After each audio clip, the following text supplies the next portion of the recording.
Sorry boss, I am really very sorry boss. நீங்க யாருங்க? ஆமா, இங்க என்ன பண்ணிட்டு இருக்கீங்க? இருப்பா, அவசரப்படாத, சொல்றேன். யார்கிட்ட கேட்கறதுன்னு நானே யோசிச்சுக்கிட்டு இருந்தேன். ராக் ஸ்டார் அபியோட ஒய்ஃப் பிரக்யாவை பத்தி கேள்விப்பட்டிருப்பியே. அவங்களுக்கு ஒரு பிஏ இருக்கா, அவன் பேர் கூட ரோஹித். அவன் கூட கொஞ்சம் பேசணும். அவன் இங்கதான் தங்கியிருக்கான்னு சொன்னாங்க, அதான் பார்க்க வந்தேன். அவன் எதுக்கு நீங்க பார்க்கணும்? அது என்னோட பிரச்சனை, அதை நான் பாத்துக்கிறேன்.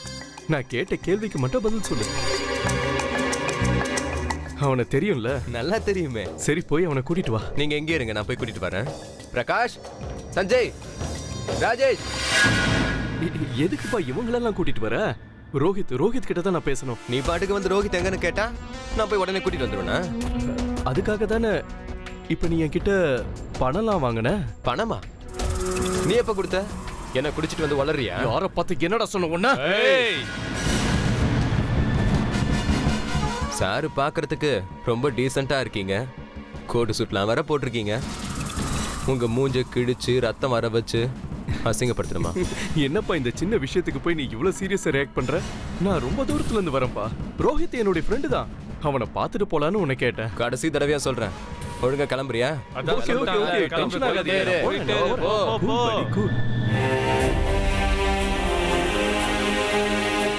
இப்ப எப்படி இருக்குப்பா? ரொம்ப நிம்மதியா இருக்கு பாட்டி.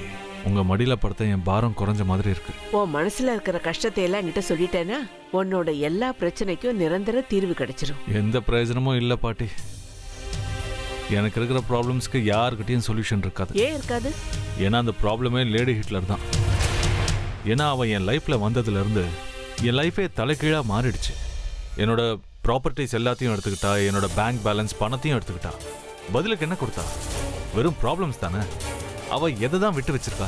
என்ன நிம்மதியா தூங்க விட்டுறதில்ல, அமைதியா உட்கார விட்டுறதில்ல, யார்கிட்டயும் பேச விட்டுறதில்ல, சாங் கம்போஸ் பண்ண விட்டுறதில்ல. எனக்குன்னு இருந்த எல்லாத்தையுமே எடுத்துக்கிட்டா. இப்போ மிச்சம் இருக்கிறது என் உயிர் மட்டும்தான். உன் பிரச்சனைக்கு யார் காரணம்னு என்கிட்ட சொல்லிட்டேல, நான் பாத்துக்கிறேன். அவளை எப்படி வழிக்கு கொண்டு வரேன்னு பாரு. அட நீங்க வேற பாட்டி, அவளை பத்தி உங்களுக்கு சரியா தெரியாது. உங்க பேச்செல்லாம் அவன் மதிக்கவே மாட்டா. என் பேச்ச மதிக்கலன்னா பரவாயில்ல, மதிக்க வேண்டாம். ஆனா அவ அம்மா பேச்ச மதிப்பா இல்ல. என்ன பேசுறீங்க பாட்டி? சரளாண்டியால இப்போ பேசவே முடியல. அவங்களால என்ன பண்ண முடியும்னு நினைக்கிறீங்க? அத பத்தி நீ ஏன்பா கவலைப்படுற? அவளால பேசத்தானே முடியல. ஆனா இப்ப அவளால கையும் காலையும் அசைக்க முடியுது இல்ல. அவங்கள வச்சு பிரக்யாவை அடிக்க பிளான் பண்றீங்களா? ஒருவேளை அவசியம் ஏற்பட்டுச்சுன்னா அதையும் செஞ்சுத்தானே ஆகணும். என்னப்பா, அவளை அடிக்கிறதுனால உனக்கு எந்த வருத்தமும் இல்ல இல்லப்பா? என்ன பாட்டி இப்படி கேக்குறீங்க? அப்படி நடந்தா நான் ரொம்ப சந்தோஷப்படுவேனே. வேணும்னா என் பங்குக்கு இன்னும் 10, 20, 30 அடி சேர்த்தே கொடுங்க. கொடுத்துட்டா போச்சு. நீ என்னதான் மனசுக்குள்ள மறைச்சாலும் இந்த பாட்டிக்கு தெரியாம இருக்காது. பிரக்யாவுக்கு ஒரு பிரச்சனைனா அதை பார்த்துக்கிட்டு உன்னால சும்மா இருக்க முடியாது. இந்த நாடகம் எல்லாம் இன்னும் கொஞ்ச நேரத்துக்கு தான்ப்பா. அதுக்கப்புறம் நீங்க 2 பேரும் ஒண்ணு சேரத்தான் போறீங்க, சந்தோஷமா வாழ. இதுக்கு மேல என்ன சொல்ல போற? சொல்றதுக்கு வேற ஏதாவது பொய் இருந்தா சொல்லிடு. அவதான் என்ன ஏமாத்தி எல்லாத்தையும் என்கிட்ட இருந்து பறிச்சிட்டான்னு பார்த்தா நீயும் இப்போ அதே தான் பண்ணிருக்க. ஏன் ஆலியா, ஏன் இப்படி பண்ண? இந்த உலகத்துல பாட்டிக்கு அப்புறம் நான் யார் மேலேயாவது உயிரியே வச்சிருக்கேன்னா அது ஊ மேலதான் உனக்கு தெரியாதா? ஏன் இப்படி பண்ண ஆலியா? உனக்கு காசு பணம் அவ்வளவு முக்கியமா போயிடுச்சு. அதுக்காக நம்ம உறவை கூட மறந்துடுவியா?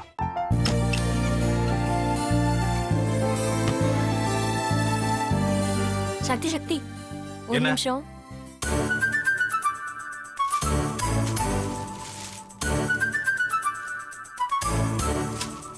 இந்தாங்க. என்ன இது? உங்களுக்கு பிடிச்ச பிராண்ட் செப்பல். இது என்ன நான் தலையில வச்சுட்டு தூங்கணுமா? சரி, அதை விடுங்க. இங்க பாத்தீங்களா, டைம் பீஸ். இதோட அலாரம்க்கு தான் நீங்க டெய்லி எந்திரிக்கணும். அதெல்லாம் என் மொபைல்ல இருக்கு. முத்து, முத்து. என்னடி இவன் முத்துன்னு ஒருத்தைய உருவாக்கி விட்டான். செல்வியை மறப்பான்னு பார்த்தா எப்ப பார்த்தாலும் முத்து முத்துன்னு கூப்பிட்டு இருக்கான். முத்துவை கூப்பிட மட்டுமா செய்யறான்? முத்துவை வச்சு என்னென்னமோ செய்யறான். நாம தான் இழிச்சவாய் மாதிரி வேடிக்கை பார்த்துட்டு இருக்கோம்.